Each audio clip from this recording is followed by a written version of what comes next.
Good morning from Quarantine Central, otherwise known as my house. We have a relatively short virtual work this week.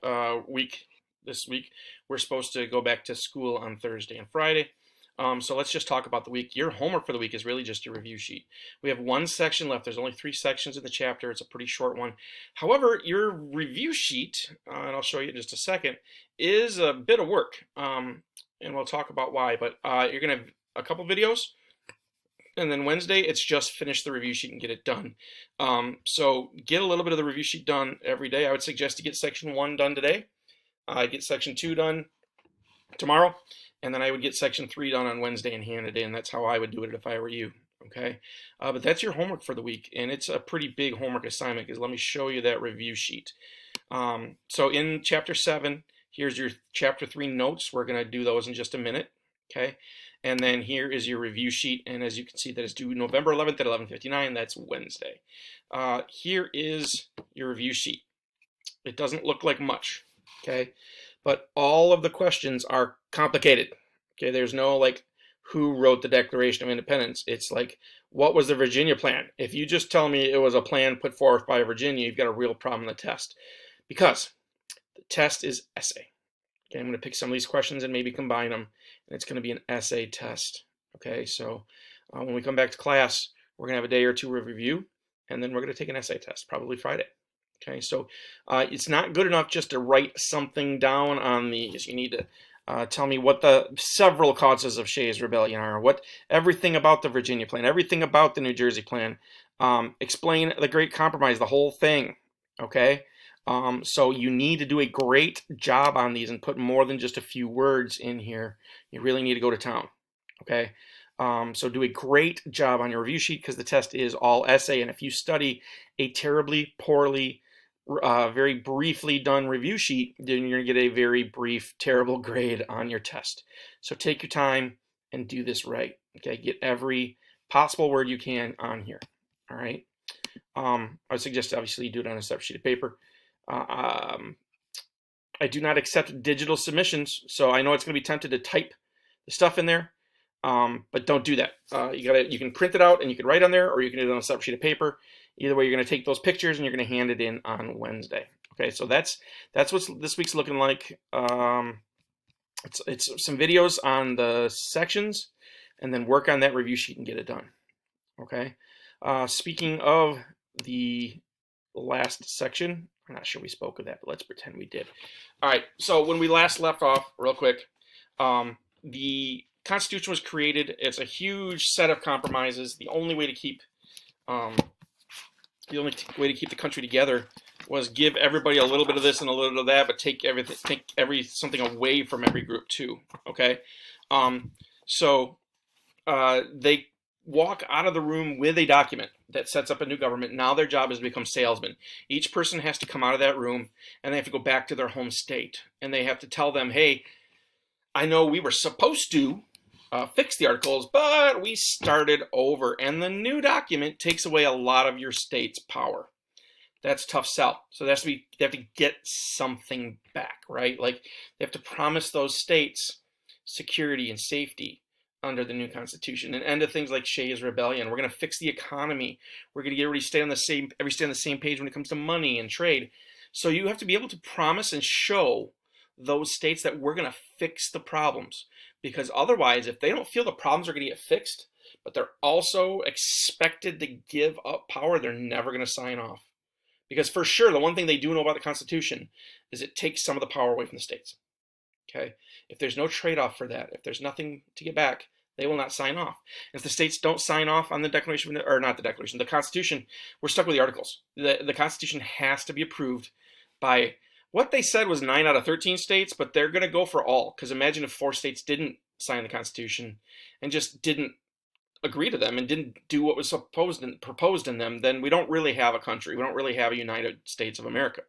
All right, so Section 3 focus. How did those in favor of the Constitution achieve its ratification? Ratification means formal approval. Okay, ratification is what the states are going to have to do with the Constitution. They're going to formally vote and accept the Constitution. We now ratify amendments. which means states approve the amendments, and we ratify treaties, which means our Senate looks over treaties with other countries and formally approves and says, yes, I accept this. So ratification is a formal acceptance by a government. Okay, so that's our new job. The founding fathers, the people in that room, the Alexander Hamiltons, but also the George Washingtons, are going to go home and they're going to try and get those states to approve the text. Oh, notice we took the rat away, so you guys are going to have to figure out which words are missing and pay a little bit better attention now. Okay. All right. So when they leave the convention, the people at the convention set a process up in order to pass the Constitution and make it the law of the land, and not only the law of the land, but the law that sets up the land. Each state's going to have its own convention. How they have their convention's up to them. Okay, but each state's going to have a convention where all interested parties are going to show up and they're going to debate the Constitution, just like Congress did to make the Constitution. New York's going to have their own constitutional convention, and Pennsylvania's going to have their own constitutional convention where they're going to debate it and they're going to decide whether they want to keep it or get rid of it. Okay, if 9 out of 13 states ratify the Constitution and officially accept it, it will become the law of the land. Now, like I said, they're going to go for all 13 because let's say just Rhode Island doesn't want to join America. Well, then we really have two countries. We have the United States of America and then we got Rhode Island. Okay, let's say the entire New England states refused to sign off. Then we really have one really powerful northern area and one really powerful southern area. So we want to get all 13, but at 9, we'll start using it. Okay, so until we get those 9, we're still under the Articles. Okay, remember the Constitution is going to replace the Articles of Confederation. So until we get to 9, the Articles are still in play. Okay, so the people who supported the new Constitution are called Federalists, and that's because they're creating a federal system. Remember, the Articles of Confederation is a confederation where states have more control than the federal government. A federation gives that power to the federal government. So they believe that the federal or central government is going to have more power than the states because it's necessary to prevent things like Shays' Rebellion or getting attacked by foreign countries. We need a strong military. We need a strong economy. We need a strong local army that can take care of rebellions. Okay, so these people become known as Federalists. They want a strong federal or central government. Those words are exchangeable at this point. Central government is a federal government. In America, we don't really use central government anymore. We just use the word federal government because, spoiler alert, it's going to pass. So among the leaders of the Federalists is Alexander Hamilton. My name is Alexander Hamilton. Anyway, there's a whole musical. It's really good, but it's got swear words, so get your parents' permission.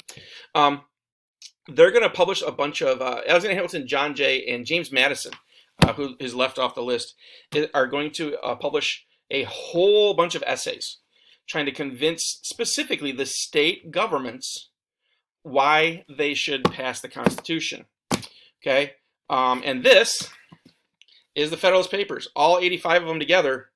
It's no light read. Okay, it's fascinating and fantastic, but it's written in 1789 style. So the sentences are like 45 words long, and they use a lot of old-timey language. So the reason I'm telling you that is I would love for you guys to read these, but you can't. We use this in AP Civics class and in AP History class, and AP 12th graders struggle reading through these. So if you get yourself a nice college degree and you ever get used to reading huge sentences, it's brilliant. This book explains why America is amazing. This book explains why American government has been so durable. This book explains why the Constitution is genius. Okay, it also really lets you know where America was at the time. The 85 Federalist Papers absolutely explain the reason we needed to switch to the Constitution, and they're very convincing. The average American could not read, but the average American didn't need to be convinced. We needed to convince the state congresses, which were full of educated men. So these guys put up a bunch of put a bunch of essays. The people who didn't want this new federal government, as you can probably guess, were powerful in their own states. They were called the Anti-Federalists. Sometimes they give you nice, easy things in history. So they're the Anti-Federalists. Our good friend Patrick Henry. Give me liberty or give me death. He's a fire orator from, I believe, Virginia. George Mason from the South. They felt that while the Articles of Confederation was too weak, the solution was too strong. It'd be like trying to kill a fly with a sledgehammer. Okay, so yes, is the fly annoying? Absolutely. However, you're going to destroy your house trying to kill the annoying fly. So they felt that this Constitution, while something needs to change, this Constitution was too powerful. You were overdoing it. Okay. So the big thing that the Anti-Federalists had an issue with, and probably the three things that are addressed the most in these Federalist Papers, because it was predictable that these would be the problem. One is the states were weakened, and the states were supposed to be the government. The states were supposed to take care of their people. We wanted to keep that power local, so each state could be run the way the people want it. If you keep the power at the local level, it's more flexible. Virginia can be a very different state than Rhode Island. Delaware can be absolutely different than its neighbor to the west, Maryland, because that's what the people want. Okay, if you take that power away from the states, you're taking America and you're turning it into one big nation, and maybe there's a lot of things that one size doesn't fit all. Okay, there's a lot of things that each state has a different opinion on, and what you're going to do is you're going to force the smaller states to obey the larger states. Okay, now we've set up hopefully a great compromise that prevents that from happening, but it's predictable that some of those larger states might become too powerful. Secondly, the Bill of Rights. Each state had created a Bill of Rights, which gave us freedom of speech and freedom of religion and the right to bear arms and all that kind of stuff. The new Constitution didn't have a Bill of Rights yet, which means it was going to give the government all this power and not protect the rights of the people. And that was scary to the citizens of America. Okay, the states who had the power had all created bills of rights. So they had already guaranteed their people protection against the government, okay? Protection against themselves. So then remember we just think about how could rights and freedoms be scary? That's because every state had said, you guys, I can't ruin your life. Here's a guarantee called the Bill of Rights that I, the government, am never going to ruin your life, okay? The new Constitution created a new level of government that was even more powerful and more likely to ruin their lives and did not put a Bill of Rights in there. Now, the people who wrote the Constitution said, we'll pass a Bill of Rights as soon as we have a Constitution. A Bill of Rights is impossible to pass under the Articles because 13 out of 13 states have to agree to something. Under the Constitution, only 9 out of 13 have to agree to it, so it will be easy to pass a Bill of Rights. Okay? So the people who wrote the Constitution said, give me the Constitution, we'll pass a Bill of Rights. Well, that's like Wimpy in the old Popeye. I'll gladly pay you Tuesday for a hamburger today. I'm not going to create a situation where our lives can be ruined in the hopes that you won't ruin my life. I will create a situation in which you cannot ruin my life and then give you the power. So a lot of the states said, you're putting the cart before the horse here. We need a Bill of Rights before we pass this. But the people who wrote the Constitution said, it's impossible. We just can't do it. Give me the Constitution, then we'll write the Bill of Rights. Third thing, the president was too powerful. We had just broken away from a king less than 20 years ago. The president could be elected as many times as possible. It was expected that George Washington would be the first king, and nobody was really afraid of George Washington, but what about the second guy? What about the third guy? What about the 25th guy? What if the 25th guy gets elected 14 times in a row and is never really scared about losing their job and all the people love him? They're just a king. They can do anything they want. So if you're going to create an executive branch that's incredibly powerful, it has to have a bunch of checks on it, and the person has to be afraid of losing their job and should only have to serve a certain amount of time. Now, believe it or not, the president can only serve 2 terms now, but that only came about in the 1950s. Before that, it was just a tradition. And that's because George Washington only served 2 terms. And every other president after that only served 2 terms, except Franklin Delano Roosevelt. His second term was up, and we were right in the middle of World War II. So he said, let's not step down in the middle of World War II. But everyone else has only served 2 terms. And then in the 1950s, they actually passed an amendment and made it official where a president can only serve 2 terms. But this was particularly scary. They didn't want an executive that could ruin everyone's lives. They didn't want an executive that was untouchable, that didn't have to worry about their losing their job. So these were the big 3 things. First off, took too much power away from the states. The government did not guarantee the rights to the people, which means they could ruin their lives, and there's nothing the people could do about it. And the executive that was going to be created had the potential to be way too powerful. Okay. Tomorrow we'll talk about the struggle between the Federalists and the Anti-Federalists to get the Constitution passed. This is a big thing to swallow for the states, but the situation was bad enough where they're eventually going to sign off. Okay, work on that review sheet, and I will talk to you tomorrow. Oh, lots of grades pouring into a day and tomorrow. I'm going to get caught up.